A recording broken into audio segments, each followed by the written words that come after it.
Hello all, thanks for joining. Sorry for the delay. So the Zoho was stuck. Uh, yeah, I did try to open it again. So can you guys hear me? And let me share the screen. Just give a minute. Can you guys hear me? Please confirm in the chat. Yeah, hi, Ramesh, Madhu, Vijay.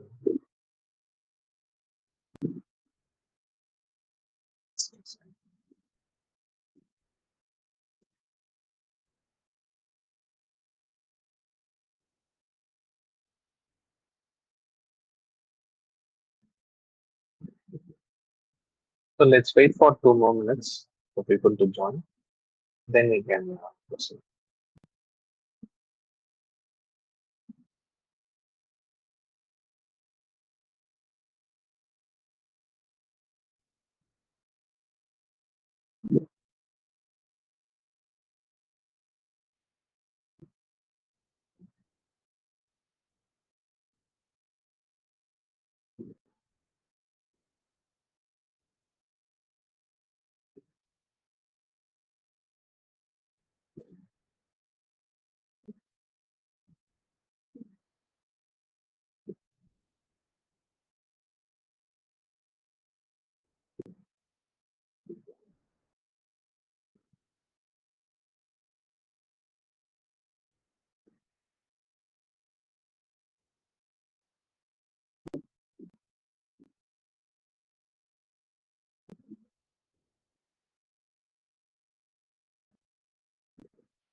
Yeah, I think we can start the session.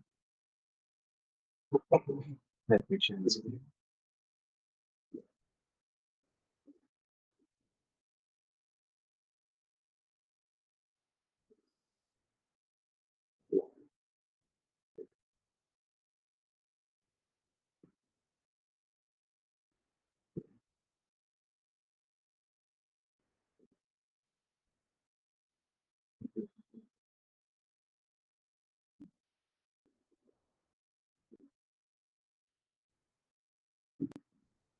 But can you guys hear me? Please confirm the chat, anyone?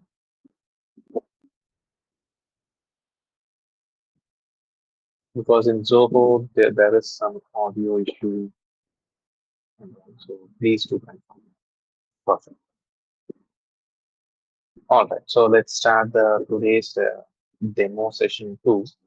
So in today's session, I'll be discussing about the booting procedure. Okay. So yesterday I told, right, booting procedure is okay. So yesterday, okay, you didn't join, right? So just to give a summary of what was yesterday we discussed about the syllabus part. Okay. I do have yesterday demo class. So what are all the syllabus for the batch and how the batch will be? Just go through the recordings. Okay, so the recordings will be available in the YouTube channel. Just a second.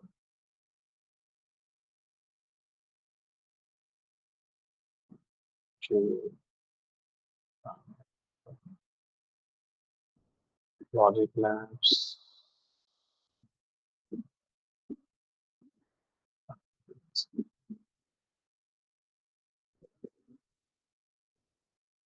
Yeah. So search for Logic Labs Technologies, and you see the yesterday's record. I will send it in this chat. No, there is no dependency. So that was just a syllabus part. Okay.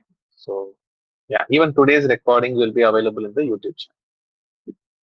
All right. So let's see the today's one.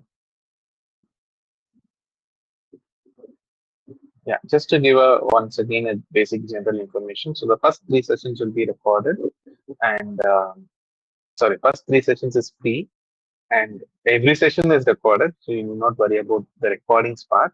But only the two sessions recording will be uploaded to the YouTube channel for your reference. Okay, so like how the sessions will be so for that. And from the third session recording on further any session, it will be only for the paid candidates. Okay, and please don't do any batch shifting or there won't be any refund either. And please do join this WhatsApp channel if you are not already. So this is to get the update for, let's say I'm not available on one day or anything regarding the course, it will be updated in this WhatsApp channel. Okay, please do join there. And yeah, so please do reach out to the support team from 9 a.m. to 7 p.m. only on Monday to Saturday. And these are all their contact. And these are all the social media links. So yesterday we went through the website, YouTube channel, but you can check out all these remaining ones.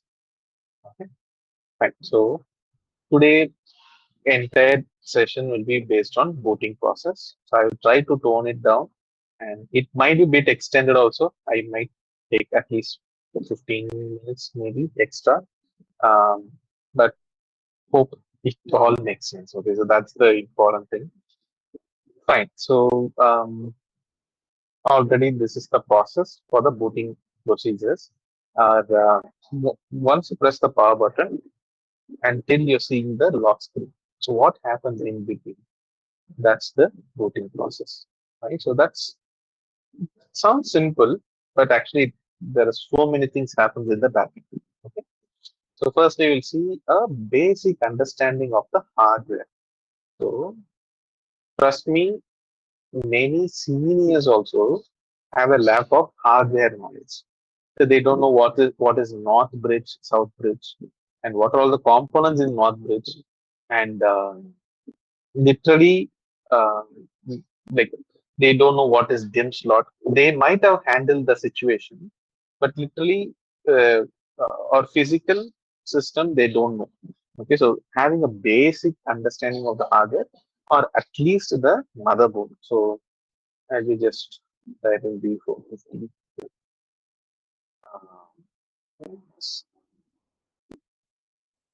just so why specifically B450? Because I own this motherboard, so I have this in my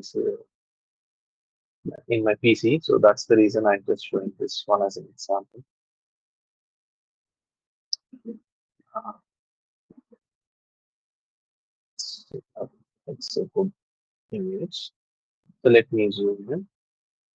So I'll explain again in your data centers, it won't be the same layout. Trust me, it will never be the same layout.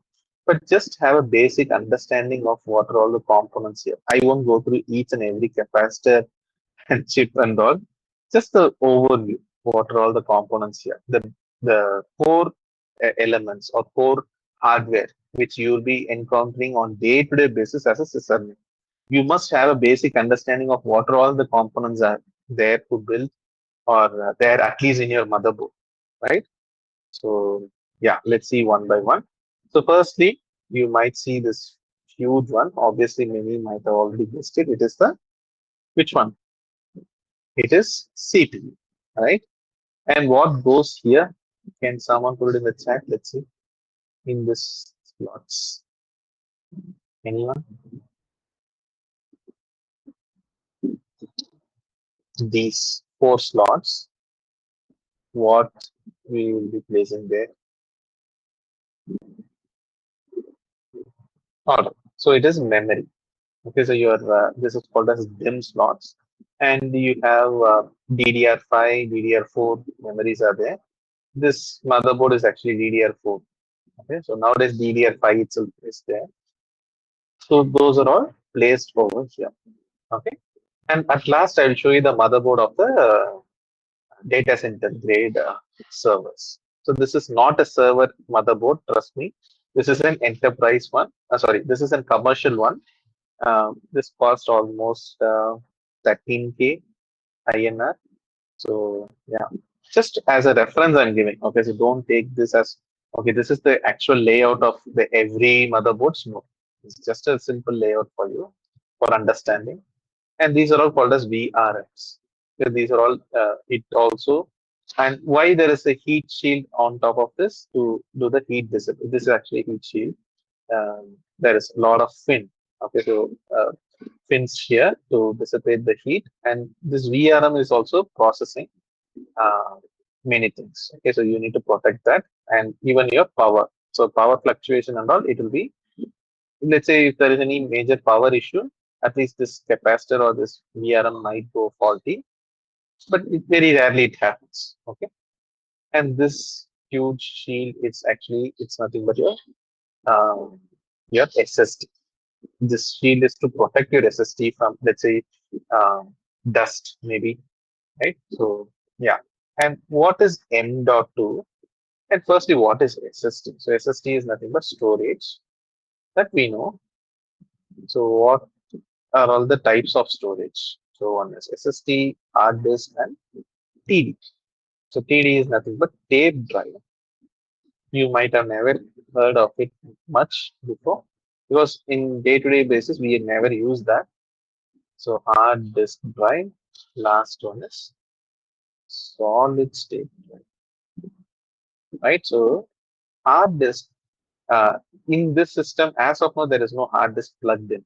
Okay, your hard disk versus SSD. Let me just show you the size difference. Yeah. So here you see this is a SATA based hard disks and SSD.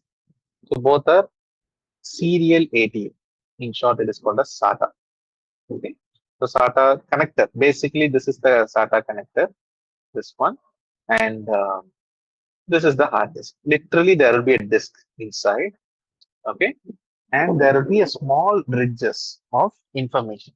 So basically, how the information is etched to the disk is so it would be so in our naked eye you cannot see, but actually how it will be. Let me just show you in paint. So it will be 0,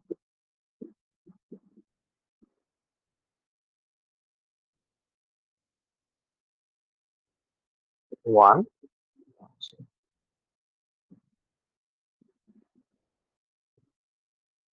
again 0. So like this, it will be lot of 1 and 0.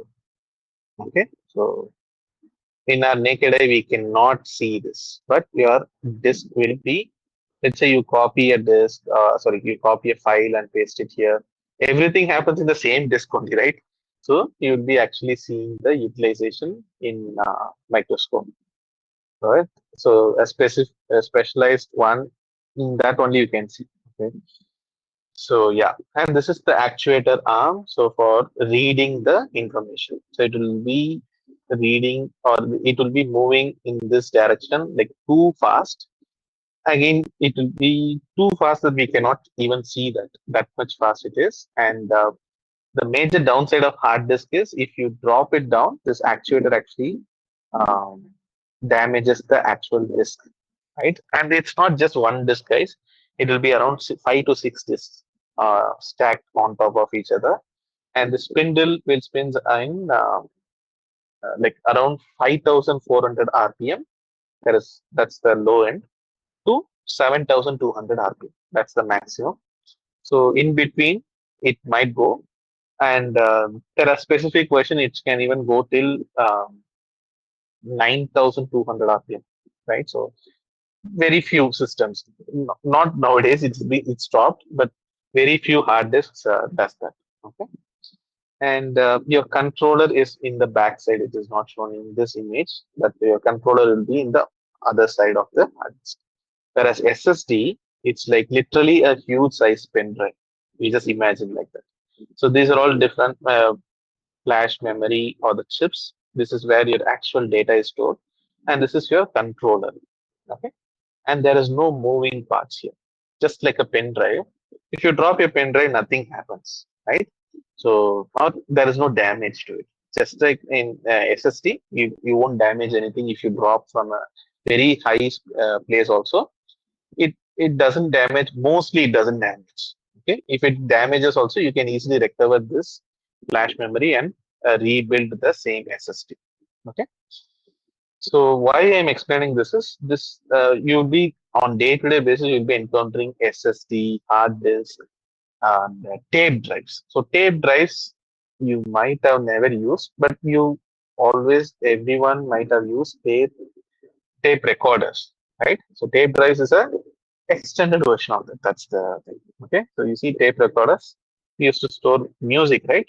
What if it is extended to like TBs of data? That's your tape drive. It's a magnetic strip, just like your tape recorder. It's a simple magnetic strip. You will be or the data will be stored in that. And why tape drives are still in use? Because it is way cheaper compared to SSD and hard disk. This is way cheaper to store. So basically, all the backup, especially backup and archive, will be stored under the tape drives. Okay. So still, companies use, especially companies like IBM, like legacy companies, right? So though they do have a huge data farm for just tape drives. Okay, those that many data is there then. So yeah.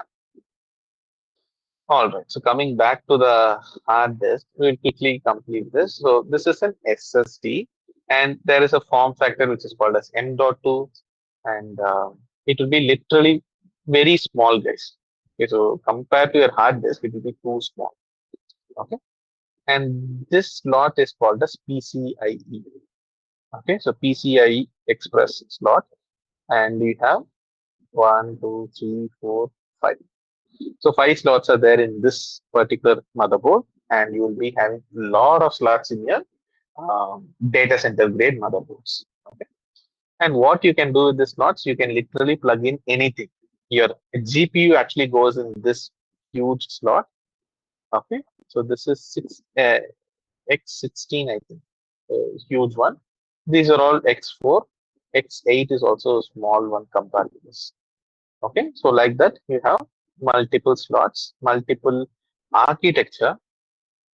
Okay, and this whole motherboard itself, there are so many architectures. We need not go too much deep into that, but it is actually an ATX motherboard. So there is mini ATX, ITX, so many other. Okay, based on the size of the motherboard. So these are all the SATA slots. Slot like around six SATA means six hard disk I can connect simultaneously. Six individual hard disks. Okay, and this is the power for the motherboard, and sorry, 24 pin connector. This is the power connector for the motherboard. Okay, backside here it's a I/O for your pen drive. What else? HDMI. Everything is in the backside. But obviously, everyone knows what it does. But this is the basic overview of your motherboard. Okay, exactly. So you must have a basic understanding at least. Unfortunately, many do skip it. Okay, so I won't usually in my batch. So yeah, let me just show you an HP. Again, I'm kind of speed running this explanation. Um, yeah, so if you want a very good explanation, there is a lot of YouTube videos explaining each and everything. Because trust me, if I go through every component, it will take at least 5 hours or even 6 hours for me to complete. Okay, I can, but it will take long time, and that much information is also not needed, to be frank, in the very first day. So yeah, let me use till EMC server, how it looks like. So this is literally how your rack servers or EMC Power Edge. This is a very famous server. Okay, many companies they use this one, and I hope I get an image inside this one. And it will be stacked on top of like this. Okay, so literally this is called as a rack mount. It will be like this. So now you might ask, okay, how about the like power everything will be actually in the mount. Okay, so you and the major downside of any data center is the heat dissipation. That's like too important. That's the main reason in India there is not much, not only India, like Africa, the places where it is too hot, right? So the climate itself is too hot, so you need to tolerate that, and again you need to tolerate this heat dissipation. So it is very hard and too much you'll be spending to just dissipate the heat. So that's the reason there will be very less server farms in India or many just like very hot countries, right? So, and there will be a lot of server farms in, let's say, Russia, Canada, especially Canada, you'll have a lot. So that's the main reason. Okay, so if you have a very good, already the climate is very cold there, so it will be easy for you. All right. So this is not the image I want. So in inside, let me show an HP one. HP. So, yeah, HP ProLine. So in our company, we use this. Yeah. So this is how it looks like. You see how many DIMM slots are there? Okay. So this is two CPUs are there.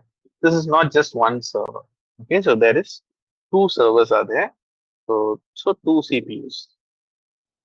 How one GPU might be. So even I'm not sure.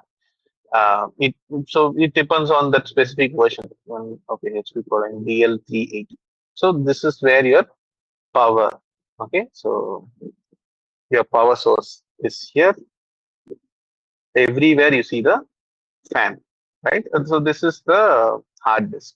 So your hard disk and all will be connected like this. Yes. So there will be stack of servers like this. So this is one server. You'll be seeing millions of servers like this in AWS server farms. Okay. From this only, if you initiate an EC2 instance, from this only it will be initiated. Okay. So yeah, just a sec. Let me connect the charger.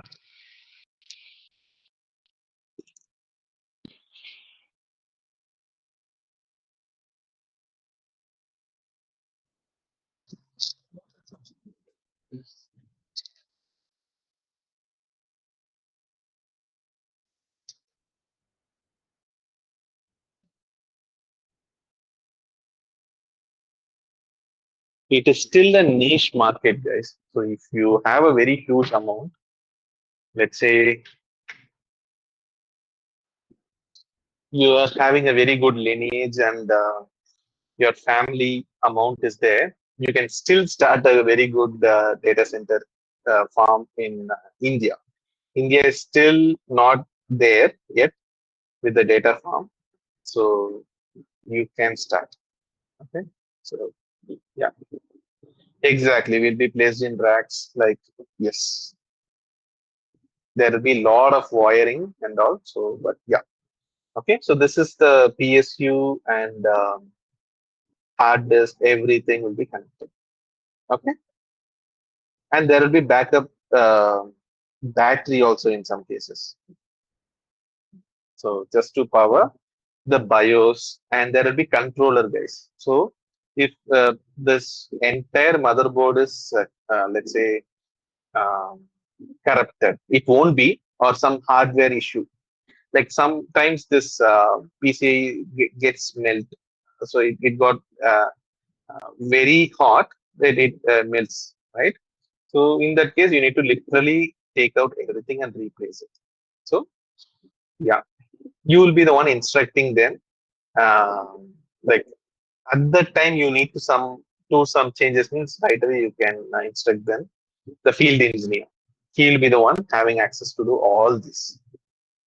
So yeah, fine. So coming back to the concept, so this is how your motherboard looks like, right? So yeah, and this is how your data will be stored in the hard disk.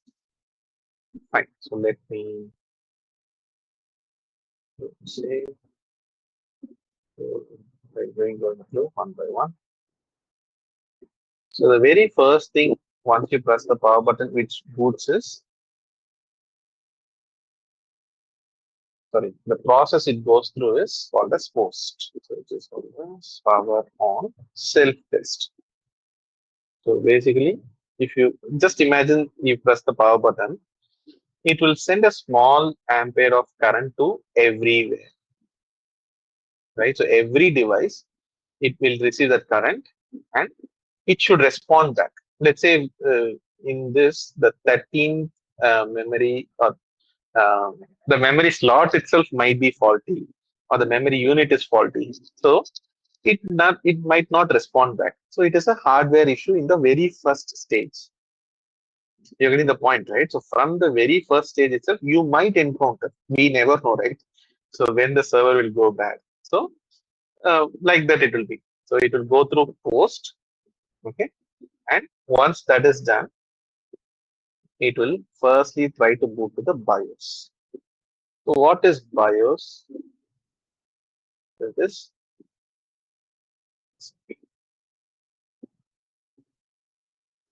right. So basic input output system. Again, what it means.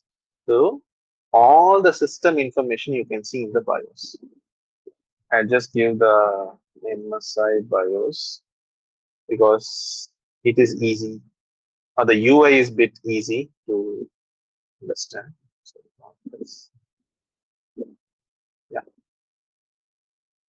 So this is how the BIOS looks like for MSI based motherboards. So you literally see the temperature, the very first thing, and the information. So here itself you can see how much memory it is detected. So let's say if the memory is faulty, it will be evident here. So let's say you're having 16 GB of memory, only 8 is detected. So the other 8, it's not detected due to some hardware issue or even dust. Okay, so like in personal computer, you might face this dust issue. In data centers, it won't be. So it will be neatly maintained. But here you might face. Okay, so in laptops also, sometimes you might face it. And you'll see the BIOS version, everything here. And what is the speed, right? So actually the major thing is CPU and memory, the speed of that is calculated in hertz, right? So gigahertz and megahertz.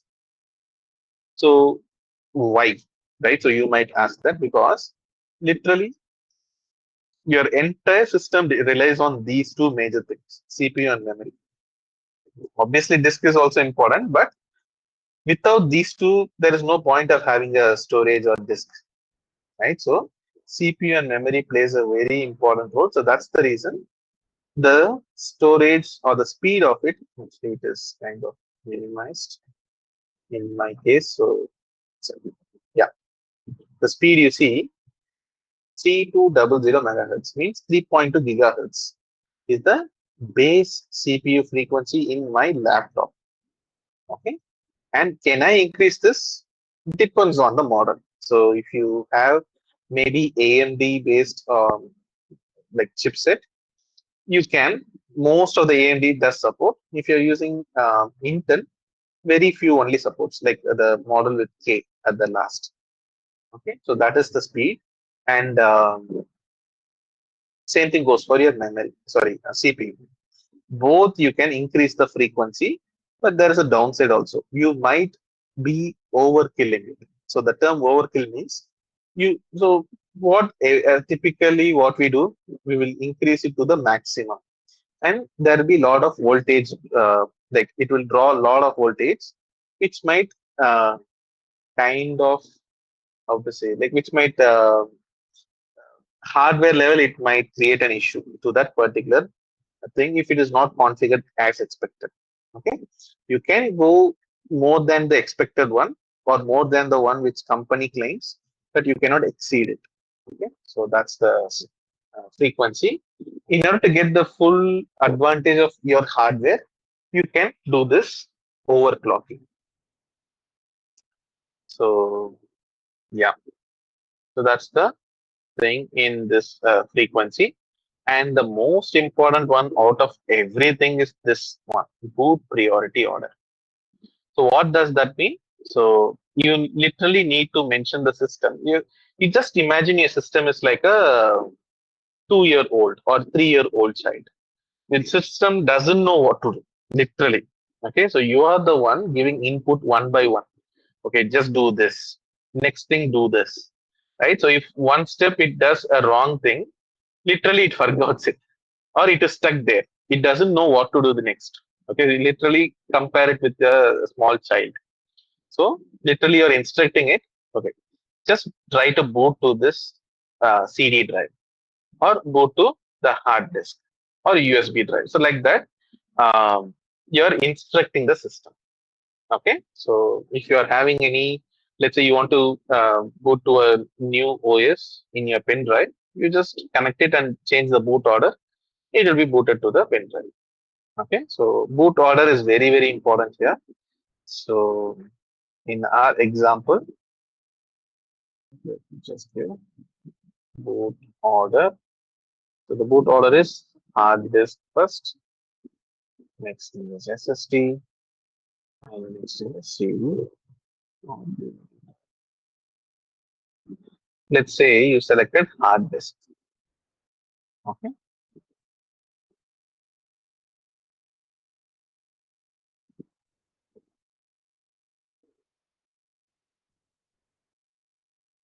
you selected this hard disk. So what happens next is the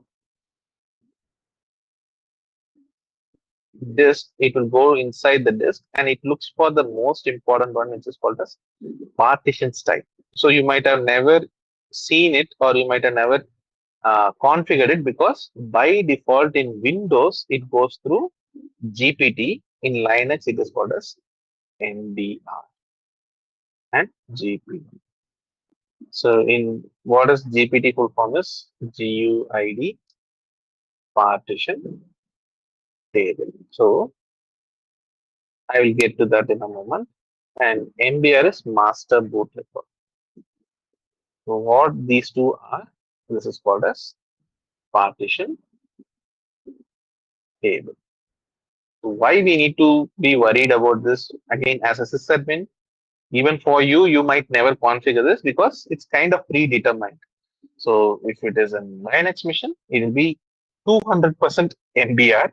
If it is a Windows machine, it will be 200% GPT. You won't even configure it. Okay, so why it is so? So in Windows, right? So let me just show you. So just go to the disk management, right click, properties, volumes, and here you see partition style. You while installing the OS or any time you might never ever came across this, right? But actually what it does is this determines how many partitions you can create. So this is one partition. So one, this is empty, just ignore this. Two, three, this is again empty. So as of now, three partitions are created in one disk.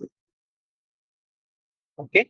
Now, let's say in GPT, actually maximum how much you can create is 128 primary partition. Again, the first one is not a primary one.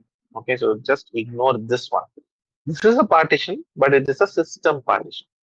But this is the actual primary partition. So ideally, in this case, there is only two primary partitions.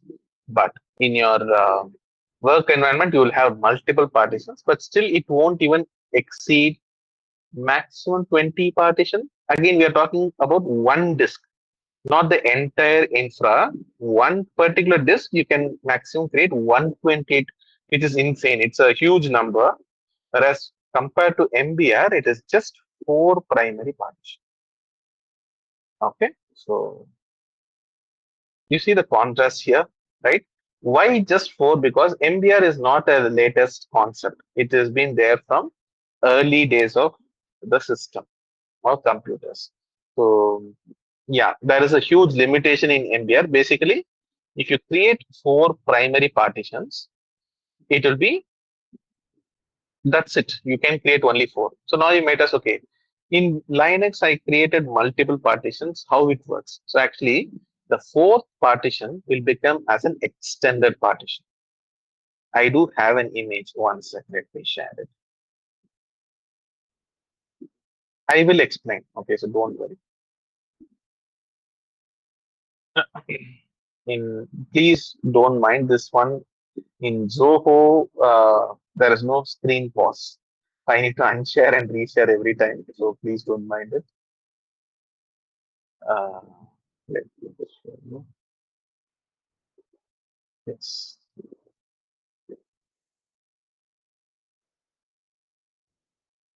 Okay. Entire screen.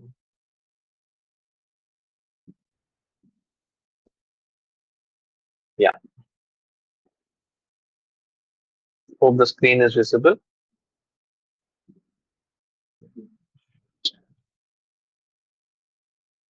Okay, perfect. So you see this primary partition. Okay. So primary partition 1, 2, 3, 4. So this is actually your MBR, how it looks like. Okay. So the fourth partition, right? It will become as a logical partition. Okay. Or it is actually an extended partition. Inside that, you can create multiple logical partitions. Okay. Even in Windows, you can create MBR, guys.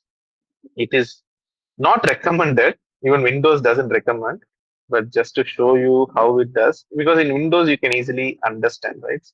So NBR Windows, if I show you, there will be some image here.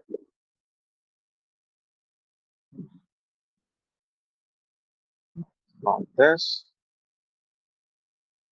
Um, yeah, this one. Outline image. Here you see this ink blue color. You see primary partitions. Unallocated is in black color. Okay, and you see this extended partition, right?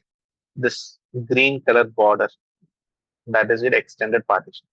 Inside that, the color changes to logical drive. That's the this one.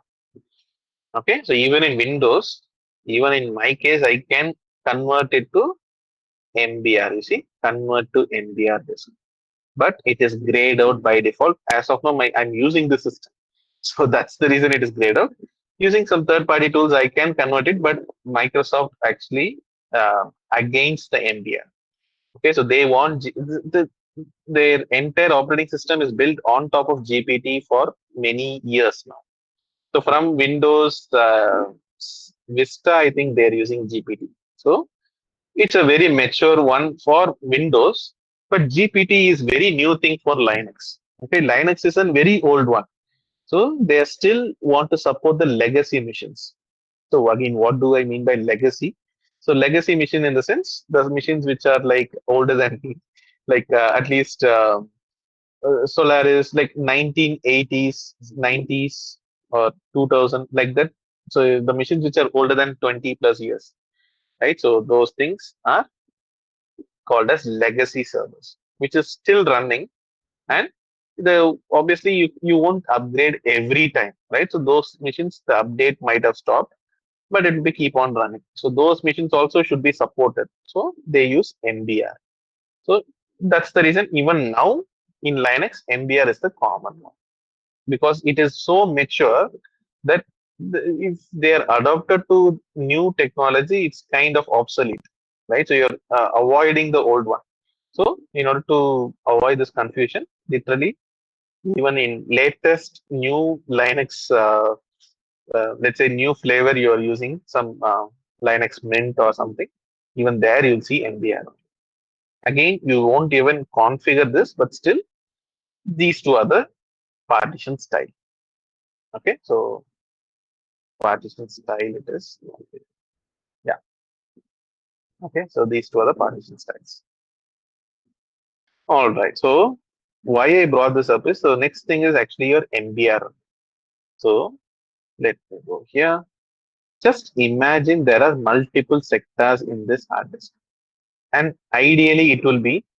Just imagine there are 8 sectors here. In this, you have multiple tracks also. Okay, so like this.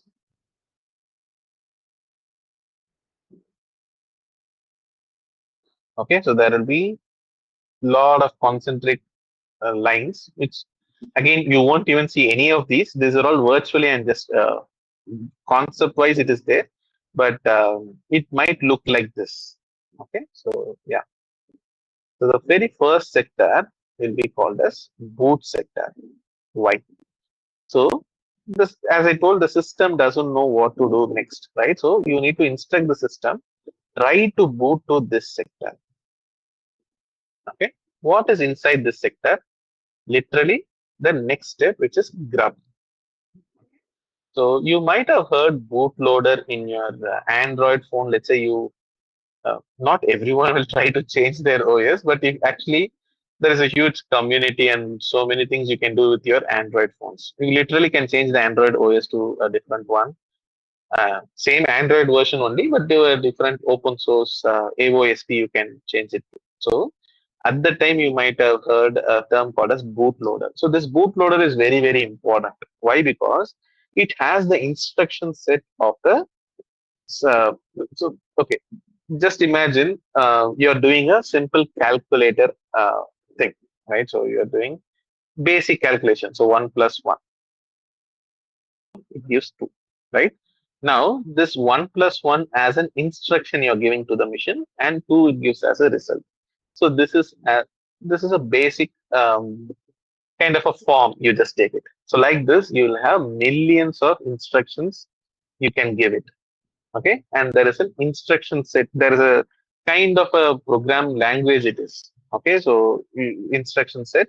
You'll be having lot of like kind of a dilemma. If you press yes, it will execute this flow chart. You can take it, right? So if you press yes, it will do this, or no means it will do the other one. So like that, you will have lot of instruction sets in the bootloader. Okay, and that's what it tries to boot. And in this grub screen, right? So that it does, but before that, you will see a screen here. Okay, so this grub. Firstly, the full form of grub is Grand Unified Bootloader. Okay, so basically, this grub you will encounter in any system. There is no restrictions actually. So grub screen in Windows and Linux, if you search for, you might have seen a screen like this in Windows. So if you have multiple OS in the same machine or same disk, you might have seen this Windows 10, Ubuntu, or Windows 10 again Windows 10.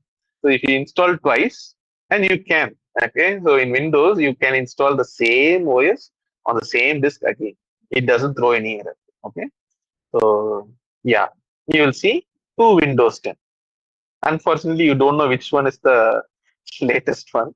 So you need to go inside and check it, right? So, but like this, and you might have seen this is the common one, right? So GNU grub version like this, right? So that's this grub screen. So in Ubuntu or any machines you take, this grub screen is a mandatory one. Now you might ask, okay, I'm just giving an example of multi OS or dual boot. How about a single OS is there? Still it will go through grub? Yes.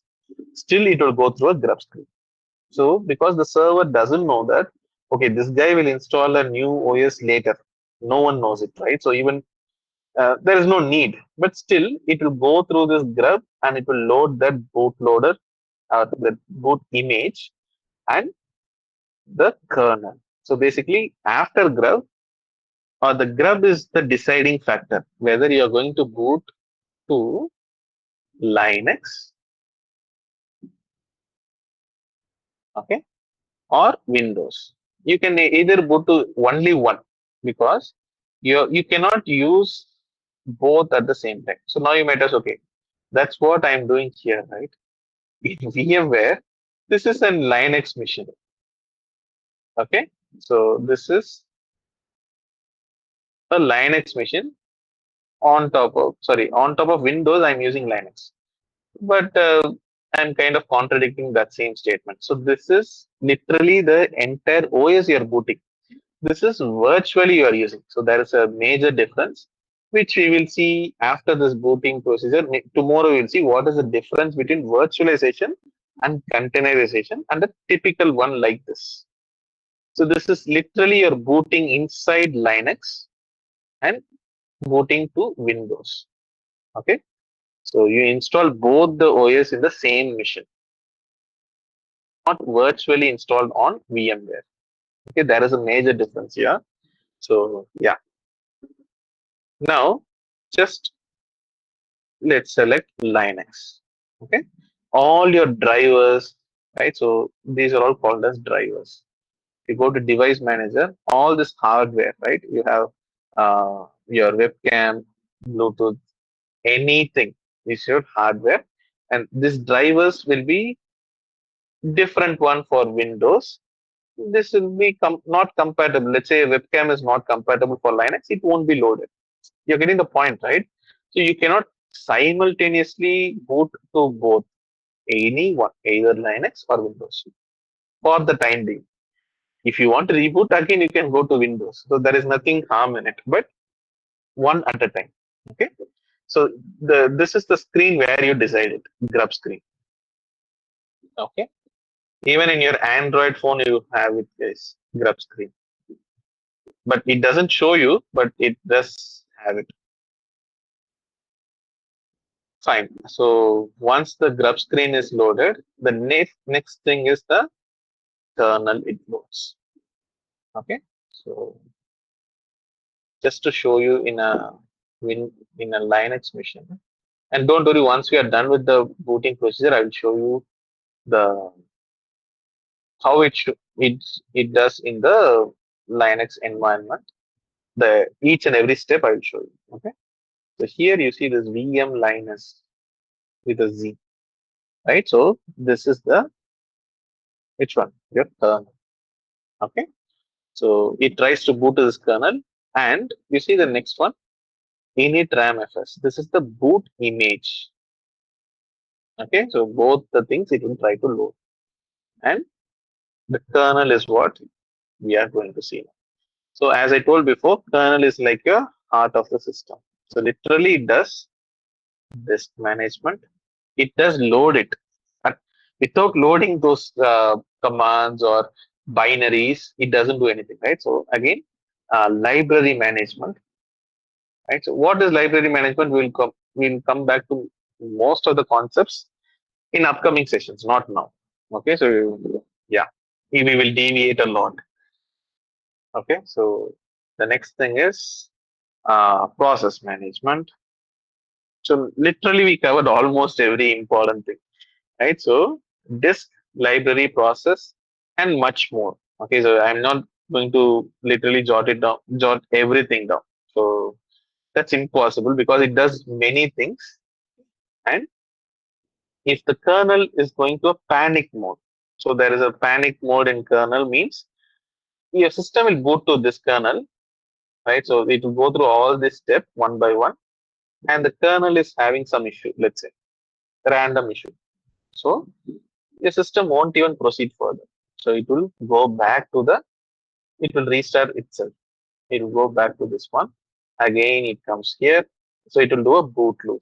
This is what called as boot loop. So until you figure out the kernel or rebuild the kernel, you can even rebuild. Okay? So that is this one, rescue.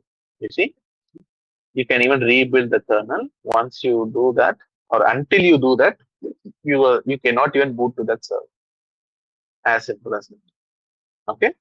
So that's the kernel concept. We'll in upcoming sessions we'll be clearly seeing many things which is part of the kernel.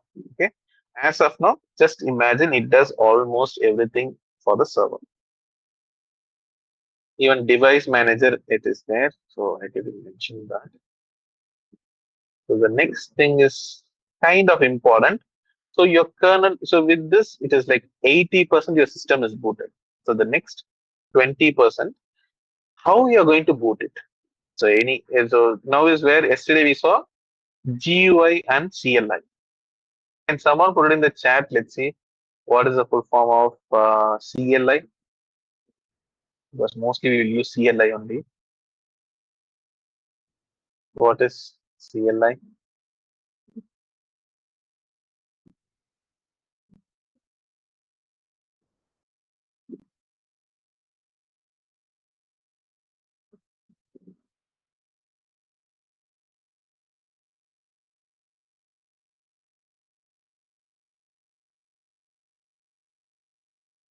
Anyone?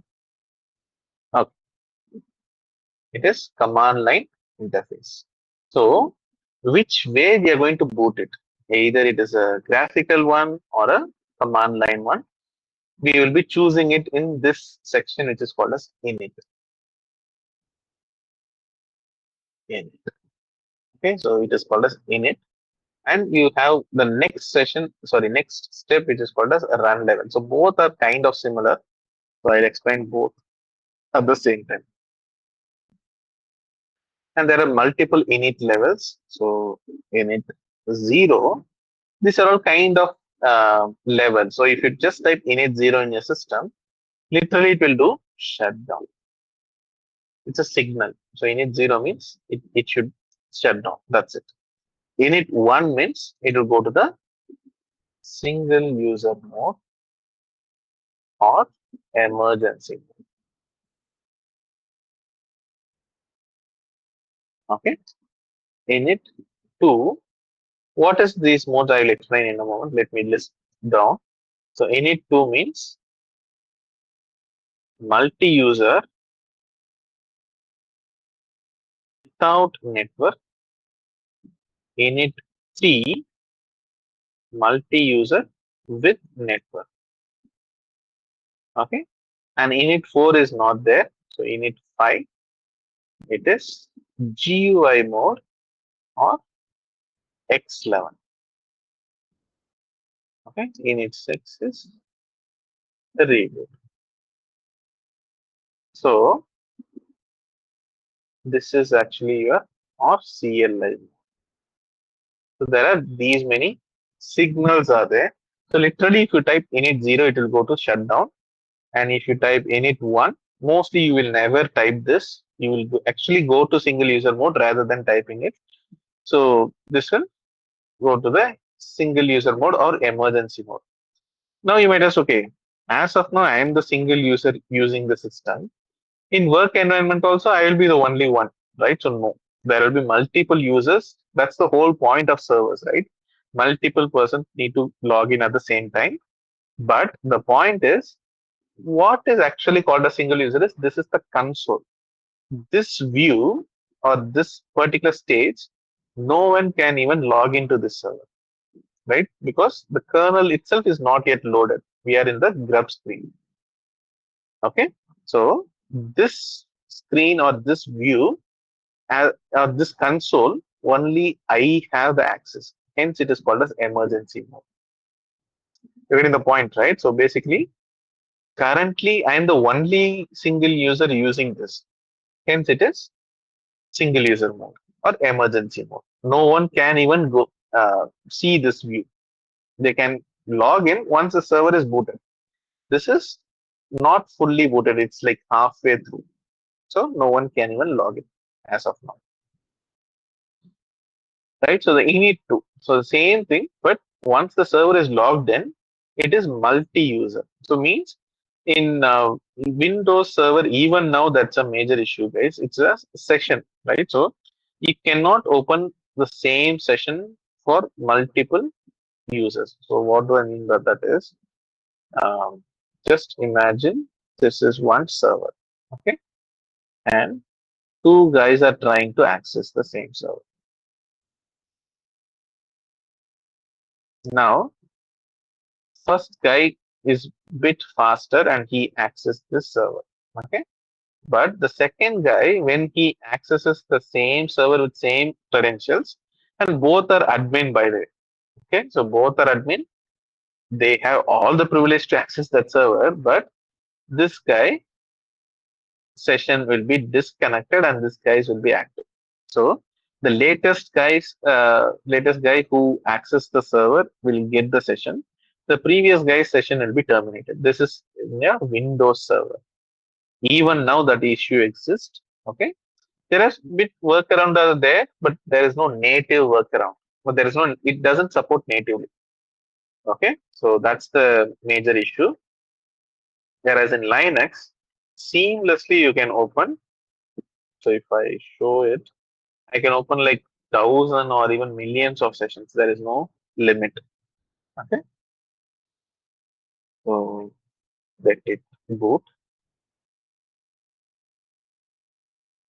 But till now, any doubts, guys?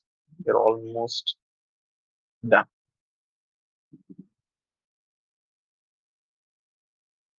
What is India? Explain.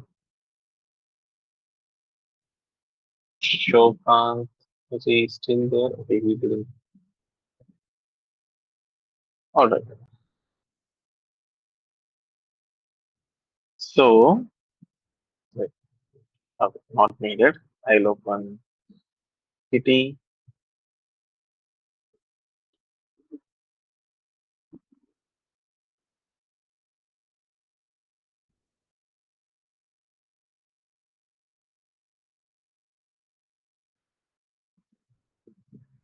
Yes.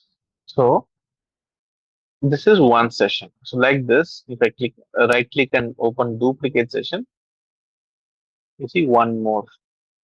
Without any issue, I can log in. I can again open one more session. Simultaneously, I open three sessions. Like this, you can open n number of sessions. There is no issues. It will be okay. Whereas in Windows, it doesn't allow. So if you open the second session, the first one will be terminated automatically, right? So which is very bad, but that's how it is. Okay. Fine. That is multi-user mode here without network. So basically, this network driver itself won't be loaded, guys. That's it. That's what called as without network. Okay. This next thing is init3 is same multi-user with network, and this is the typical mode which we will be using, CLI mode. Okay. Obviously, we will be installing a GUI version, but this is the CLI. Okay. You won't see any UI. It's just a typical uh, commands only you can use to navigate or do anything in the server. The next thing is the GUI mode, which is this one. There is an UI and it will be used. And last thing is init6. So what is init6? And you will use this a lot. So init6, if you type and enter, the server will read. You see? So that is the init6. So with that, this init levels are done. And the next thing is run level. So what is run level now? Let me type it. Yeah, just a sec. So run level is nothing but the startup programs you have in your Windows, right? So here you see this one. So all these are enabled and you can disable. So like this, you have startup program. So similarly, if you want to do something like that in Linux, you will use this run level, right? So basically, you can include etc init.d. So whatever softwares, let's say I want Chrome to be launched along with my OS, I can just initiate Chrome in that this one. Yeah, initiate Chrome in this part. It will be booted along with my OS. Okay, I even have etc. What is this etc and all? We will see. Don't worry. rc.d dot sorry slash rc3 slash here rc3.d slash the actual part. So which init level you chosen, even there you can place that particular application. Okay, mostly we will place it in under etc init.d. So you need not worry. The next one, this is the final one. You'll see the lock screen. So before this lock screen, you went through these many things. Not you, the system went through these many things, right? So I'll just quickly show you how it is done in the Linux machine. So the very first thing is the BIOS, right? I'll be a bit quick here. So I need to press F2, okay? And this is the BIOS screen in any VMware you take. This is the default one, Phoenix BIOS, and you see system information and not much actually it will be, and you see the boot order like this. Okay, so yeah. Next thing is MBR. As I told, MBR you will never see. That's a concept. So you won't see it in UI or in the steps. So the next what MBR boots to grub next step. So this is the grub script. Okay. So after grub, it loads the kernel. So again, it won't show us kernel is loading or something, but from this step itself, kernel started loading, and you see, uh, yeah, the system is way faster. It did boot it, but it like shown lot of lines, right? So those lines are nothing but it loaded those particular applications, services, everything it will show. That's the kernel part, and it will go through that init. Again, init you won't see as a view, and it since mine is a mine is a GUI. It's selected. It shows as GUI. If I selected default boot as CLI, it will show as CLI. It won't show. It will be just a root. Same view you will see here. Similarly, like this, you will see here. Okay. So that's how this one works. So yeah, that's pretty much it. Is there any doubts, guys? I'm not sure. He has a lot of doubts and he went off. Oh, okay, fine, no problem. So any doubts, Legend, Madhi, or okay, Madhi only, right? Okay, so if you're fine with my way of training, so please do make sure to join the batch using this link. Again, everything will be practical, guys. So don't think that, and we'll be seeing many informations. Okay, so you won't get these many informations if you start working in an MNC, especially MNCs. They won't give many trainings. It might look like they give a lot. It's kind of what you need to work on. That's not a knowledge. That's a like task. You must do that in certain order, right? But this is the knowledge you will gain, and you won't forget it forever, right? So that's the end goal. And again, the you should complete the RHCSA certification. Once you are done with the batch, you are literally eligible for RHCSA certification. Okay. Yes. All right. So it's already time. So any doubts? If not, we can wind up the session.